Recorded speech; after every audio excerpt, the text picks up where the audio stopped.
How you doing, everyone? My name is Ryan, and this is Ade, and welcome back to another edition of Box Talk. Today we continue with the Knockout November.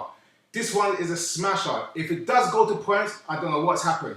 Manny Pacquiao versus Brandon Rios. Both coming off losses, but it's a marquee pay-per-view fight. Let's see what's going to happen. Can Rios change the tables on Pacquiao, or is Pacquiao back to the old Pacquiao? Let's find out. Ade. Good fight, let's be honest. I mean, yes, people are going to moan and say, okay, Rios is not a 147 guy. He never had a fight at 147. He's only had one fight at 140, really. And he lost it. Sorry, two fights at 140. The return against Alvarado, he lost. Pacquiao will never, ever be, for me, unfortunately, the Pacquiao of 2008, 9, even before that. But I still think the Pacquiao now still gives Brandon Rios huge problems. And that's the kind of matchup that Pacquiao wants, really. Someone that can stand in the pocket with him and just bang. And Pacquiao's got a bit more movement. Rios, we know, is flat-footed. He's a more come-forward fighter. But in saying that, even though Rios has come up in weight, Rios is definitely naturally the bigger guy between these guys. Rios is going to come into the ring a pretty big guy. And their trainer has already seen it all with Pacquiao fighting Margarita as well. So that's a bit of an insight for them. Reeza's now in Brandon Rios' corner with the training. So there's a few little insights Rios is getting, so it's an interesting fight. Yeah. I think the Pacquiao 4 years ago would have blown through Rios. I think, similar to the Ricky Hatton, it's someone that's tailor-made for him. But, the thing we have tailor-made fighters is that once you get older, those styles cause you problems. I mean, if you're looking at Rios, he was a big puncher in the lower weight classes. So you don't know if he's a big puncher now at 147. But his work rate, he's busy, he's aggressive. If Pacquiao has lost a step, and if he's not the fighter he used to be, you can actually see Rios walking through him. I mean, I think Pacquiao is a much better fighter, more seasoned, has been through everything with him. But this style of coming off a knockout loss to fight a guy that's going to be giving you 24/7 pressure makes it an interesting fight. I think if Pacquiao can't put him away early, he'll struggle late. One thing, I don't know about that actually. I'm not sure about struggling late. One thing that they always say boxers don't lose until their last is their power. And Pacquiao might have lost a little bit in terms of his speed, definitely lost a lot in terms of confidence, being knocked out, which, Pacquiao losing on points was okay, like getting knocked out is a big thing, but what you don't lose is your power. And that Rios style of coming, receiving about 8 to give 1, I don't know if you can receive 8 of Pacquiao's lefts, to be honest. I think one of Pacquiao's lefts will put him to sleep, if need be. I don't think he's ever felt power like Pacquiao's power. And like you say, it's the kind of fight that Pacquiao wants. You're right, though. What has Pacquiao got left after that big knockout? You see, Pacquiao is the naturally faster fighter. Let's get at that. But Pacquiao was a much faster fighter 2, 3, 4 years ago. And I think that was due to being the smaller guy coming up. He wasn't really a full-fledged welterweight. But as he's getting more close to that weight class, the speed has gone down. And I think that's because he's still not a natural 147, but he's more close to the weight now. So he's no longer that fast, lightning speed, and I think that is the edge as well. Whereas if Pacquiao's going to win this fight, he needs to have all his guns firing, and lacking speed or lacking confidence could cause problems. Rios has got a good chin. He's not a guy that gets knocked out or gets put down or takes, or you see in many physical problems. I mean, in his last fight, Alvarado, yes, he lost, yes, he was hurt. It was a grinding fight, one of the best fights of the year, and that just shows that Rios can take it. Can he take a Pacquiao punch? Like I said, the speed's the last one to go. But it's a very, very interesting match. See, the thing, again, when I look at this, and I kind of look at it from both sides of the point of view, and the reason I'm leaning a lot more to Pacquiao is, Pacquiao was knocked out by Marquez. There are rumours swirling about Marquez, but we're not going to get into that on this show. He lost to Marquez. That's the be-all and end-all. That's no shame, people. Losing to Marquez is no shame. Every single boxer has a bogeyman, and for some reason, Marquez seems to just know what Pacquiao's going to do. Marquez is a great counterpuncher, and Pacquiao cannot. Everyone's saying that Pacquiao's got a problem with counterpunches. That's why everyone said that Mayweather would beat Pacquiao pretty easily because of the counterpunching.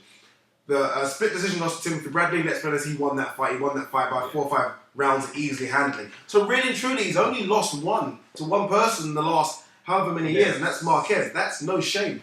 Whereas Rios might be, was undefeated. He lost to Alvarado. I don't think Alvarado's a great fighter myself. Again, it's a more come forward type fighter. I think anyone with good movement will cause Rios problems. And I think as much as Pacquiao might be on the way down, I don't think he's reached that bottom bit yet where Rios takes advantage. I think the saving grace for Pacquiao is that it was a one-punch knockout. He was winning the fight easily. He was comfortably outboxing, hurting Marquez and everything. He did get dropped before that, and the knockout did come, but it was a one-punch knockout, which means you could justify it in your mind. Is that I got caught. He went on the ropes taking loads of punches and went down. He kind of jumped, walked into the shot and was out cold. Those knockouts, I think, are the best ones for any fighter. You know, if I feel sorry for fighters that take a long, sustained beating through rounds and rounds and rounds, or get caught in the ropes and take loads of punches. One shot, fight was over. He could wake up, get up, and carry on forward. The thing you look at for Rios is that Rios is a relatively young guy. He's been in a few wars though. Rios loves to stand in the pocket and trade. That kind of style doesn't last long. You look at Ricky Hatton, it doesn't last long. There's a time when that kind of style, in your first sort of 15, 20 fights, yeah, you can still sustain that. You cannot sustain that into 30, 40 fights. And I think Rios, if he continues this kind of come forward, I'm going to take 7 to land 1. Once you go up and start fighting people in the higher echelon, especially if he stays at the 147 division, which is like he's going to, guys are going to be able to take your punches, Rios. And I don't think that's going to work. I definitely don't think it's going to work with Pacquiao. Do you think Pacquiao, but Aaron might be cashing out on one of his fighters, considering Pacquiao's coming to the end? He keeps saying he's got 2-3 fights. Rios' style, like Ali said, is not made for longevity. So you're looking at, well, who can I make? Who can I get to actually capitalize on and make a marquee name one more time for that one big payday, that one big show? Is it a cash out situation for either fighter? I don't think it's a cash out situation. The reason I don't think it's a cash out situation is because it's simple. I don't want to get into this. We spoke about it so many times before. There is no other really fighters on the 147. For some reason, on the 147 and the 140, all those fighters are golden boy. That's why he's having to kind of make these random fights. Let's be honest, Rios is not a 147 guy. In terms of his size, yeah, he's naturally big, but he's a 135 guy, 140 at best. He isn't a 147 guy. He's just tried to put two names together because he hasn't got the fighters anymore at 147 or 140. The thing for me, and I look back at Pacquiao, is that Pacquiao ruled the boxing for 2 years. Yeah. Even with Mayweather in it, between the years of 2008, 9 and possibly 10, he was the dominator. I think he's been forgotten. And I still think he has a lot to offer. I mean, look at someone like, I'm trying to think, Danny Swift, for example. Yeah.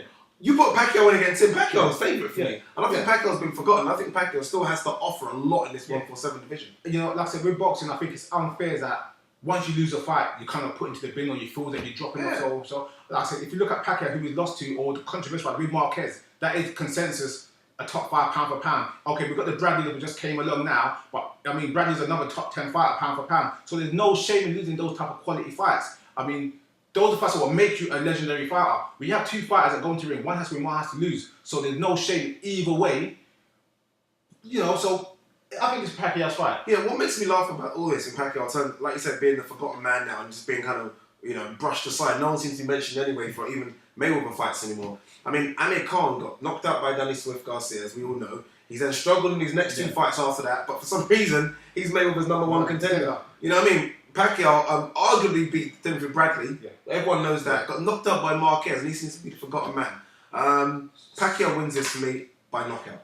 Okay, before we go to the breakdown, what's next for the winner? Where's the winner and loser go? I mean, okay, if Pacquiao loses, is it the end of the day for him? I mean, is it not? Maybe not the end of the day. Is it the end of his pay-per-view days as a pay-per-view attraction? If Rios loses, does he go back down to 140? Does he stay at 147? What's going to go on over there? The thing for Pacquiao, in terms of, is it at the end of his career, is it the end of pay-per-view? If Pacquiao is no longer a pay-per-view, it's the end of his career. Yeah. Let's be honest. I mean, Pacquiao, we talk about makes 13, 20, $25 million a fight.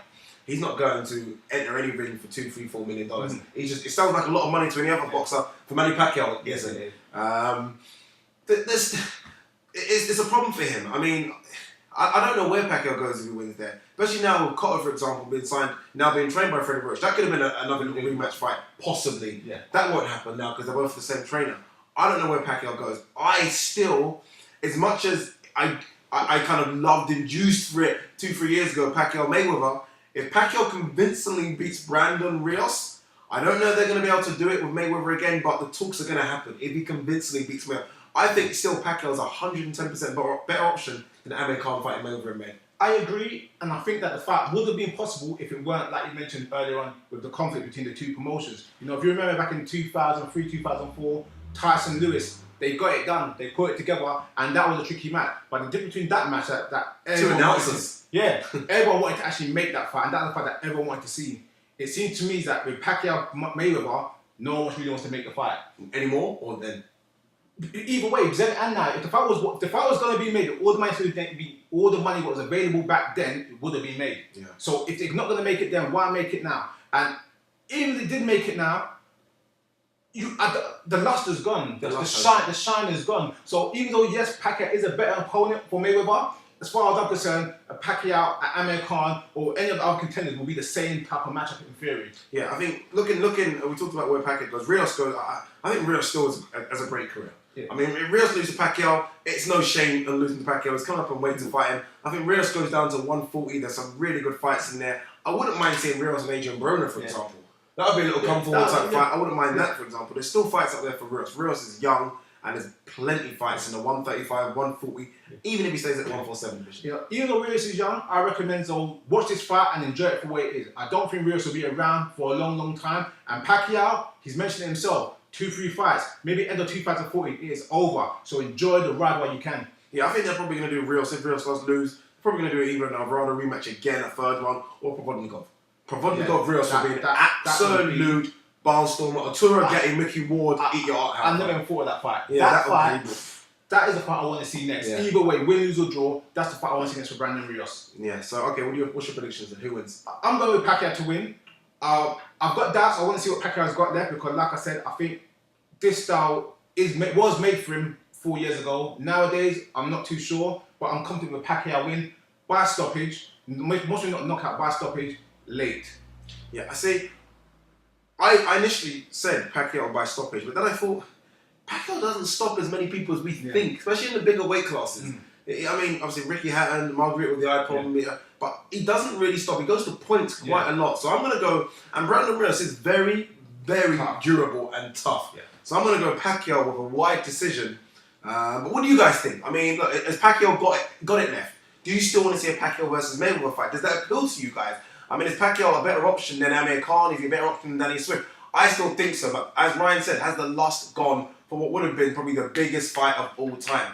Does Brandon Rios have a chance? Are we just kind of ruling Brandon Rios out completely? We've seen Brandon Rios put in some amazing performances, but is he just too much of a come-forward fighter for Pacquiao? It's just more like an Aram setup fight to try and get 2, 3, 4, maybe 5 more pay-per-view fights out of Pacquiao. Leave your comments below. Email us at BoxTalk@hotmail.co.uk. And guys, thanks for tuning in for another edition of Box Talk.